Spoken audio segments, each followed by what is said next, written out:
প্রথমেই একটা ডিসক্লেইমার দিয়ে নিব, সেটা হচ্ছে ভিডিওটা একটু বড় হবে। সো আপনারা যদি মনে করেন যে এই ভিডিওটা ভয়েস ওভার শুনলে আপনাদের কাজে আসবে, আপনাদের একটু হলেও হেল্প হবে যারা পেজ ওনার, তাহলে অবশ্যই শেষ পর্যন্ত শুনবেন।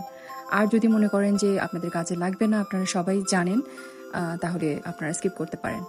সো আমার প্রথম কথা হচ্ছে যে আপনারা যারা পেজ খুলেন, পেজ খোলার সাথে সাথে আপনারা যেটা করেন, আমরা যেটা করি আসলে, অ্যাকচুয়ালি আমি নিজেও করেছি এটা, যে পেজটা খোলার সাথে সাথে আমরা হচ্ছে আমাদের কিছু ফ্রেন্ড সার্কেলের কাছে আমাদের পেজের লিঙ্ক দিই, আমাদের রিলেটিভস যারা তাদের কাছে আমাদের পেজের লিঙ্ক দিই, দিয়ে বলি যে প্লিজ পেজটা ফলো করে দিবেন বা পেজটা ফলো করে দিও।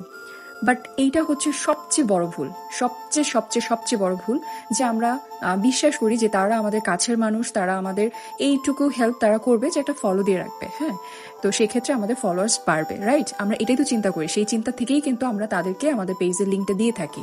বাট অ্যাকচুয়ালি কিন্তু যারা এই যে আমরা যারা মনে করি তারা কাছের, অ্যাকচুয়ালি কিন্তু তারা কোনো কাজের না। আমরা তাদেরকে ইনভাইট দিয়ে রেখেছি পেজের থেকে, আমাদের আইডি থেকে তাদেরকে ইনভাইট দিয়ে রেখেছি, কিন্তু তারা কিন্তু আমাদের সেই ইনভাইটটা অ্যাকসেপ্ট করে না। প্লাস হচ্ছে তারা আমাদের পেজটাকে ফলো করে না, আমাদের কোনো কাজের সাধুবাদ তারা করে না, ভালো করছি কিনা খারাপ করছি কোনো কিছুই না। অনেকে আছে যে শুধু একটা রিয়াক্ট দেয়, সিম্পলি একটা কমেন্ট করে যে একটা ভালো কিছু বলা বা একটা উৎসাহ দেয়া, এই জিনিসটাও কেউ কার্টেসি করে এটা করে না। বাঙালিরা, এটা বিশেষ করে বাঙালিরা, এটা আমরা ভাবি কি যে আমি যদি তাকে একটা কমেন্টস করি বা আমি যদি তাকে ফলো দিই বা সাবস্ক্রাইব করি তাহলে তার অনেক অনেক ডলার চলে আসবে। হ্যাঁ, ডলার হয়তো অনেকেরই আসে, কিন্তু যারা নতুন কাজ করছে তাদের কিন্তু অবশ্যই অনেক বেশি প্রেইজ দরকার, অনেক বেশি উৎসাহ দরকার, প্রশংসা দরকার, যে তোমার কাজটা ভালো হচ্ছে, তুমি আরেকটু ভালো করার চেষ্টা করো, বা তোমার কাজটা অ্যাকচুয়ালি ভালো হচ্ছে, দোয়া করি তুমি যেন অনেক দূর এগিয়ে যাও। বাসায় বসে একটা মেয়ে যদি চার দেয়ালের মাঝে ভাত রান্না করতে করতে, বাচ্চার হোমওয়ার্ক কমপ্লিট করতে করতে, কাপড় ধুতে ধুতে যদি একটা কন্টেন্ট ক্রিয়েট করতে পারে, তাহলে এটাকে অবশ্যই বাহবা দেওয়া উচিত।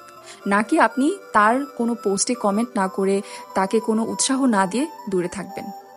অবশ্যই সেই সব মেয়েদেরকে বা সেই সব কন্টেন্ট ক্রিয়েটর যারা যারা চেষ্টা করে যাচ্ছে, আপ্রাণ চেষ্টা করে যাচ্ছে, যুদ্ধ করে যাচ্ছে, ইটস নট অনলি চেষ্টা, ইটস লাইক এ ওয়ার, যারা এগিয়ে যাওয়ার জন্য চেষ্টা করে যাচ্ছে, বা ওই কম্পিটিশনে, কারণ এখন বাসায় বাসায় কন্টেন্ট ক্রিয়েটর। সো আপনি যদি, যারা কাছের মানুষ তারা যদি হেল্প না করে, তাহলে তো আসলে তারা কখনো কাছের মানুষই না। দেখা যায় যারা দূরে, যাকে আমি হয়তো চিনিও না, জানিও না, কখনো হয়তো ইনবক্সে কথাও হয়নি, বা সে হয়তো আমার জাস্ট ফ্রেন্ড লিস্টে চলে, মানে আনফর্চুনেটলি আছে, বসে আছে, তারাই দেখা যায় যে সুন্দর সুন্দর কমেন্ট করে। এত ভালো লাগে তখন কমেন্টগুলো দেখে, মনে হয় যে হ্যাঁ, অ্যাকচুয়ালি মনে হয় আমি কিছু করছি, যার কারণে ওই আননোন ব্যক্তিটা আমাকে একটা কমেন্ট করেছে বা একটা স্টার দিয়েছে। কিন্তু যারা কাছের তারা হাত গুটিয়ে বসে থাকে। এই জিনিসটা আপনারা করবেন না। এই জিনিসটা করে যারা কন্টেন্ট ক্রিয়েটার বা যারা আমরা কাজ করে যাচ্ছি পেজের পিছনে, যারা অক্লান্ত শ্রম দিয়ে যাচ্ছি, তারা আসলে খুব হীনমনতায় ভুগি, খুব হতাশ হয়ে যায় যে অ্যাকচুয়ালি কি আমি পারছি না, অ্যাকচুয়ালি কি আমার দ্বারা হচ্ছে না। না, আমি কিন্তু কনফিডেন্ট যে হচ্ছে। আমি আমি আমি কি ছিলাম সেটা আমি খুব ভালো করে জানি, এখন আমি কি সেটাও আমি খুব ভালো করে জানি, বা আমি নিজেকে কতটা তৈরি করতে পেরেছি সেটাও আমি খুব ভালো করে জানি। এরকম প্রত্যেকটা কন্টেন্ট ক্রিয়েটার কিন্তু আগের থেকে এখন অনেকটা কনফিডেন্ট যে হ্যাঁ, তার কাজ ভালো হচ্ছে।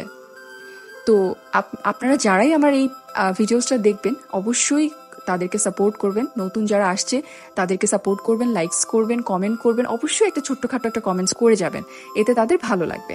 থ্যাংক ইউ যদি আপনি আমার ফুল ভয়েস ওভারটা শুনে থাকেন। Thank you so much, tata.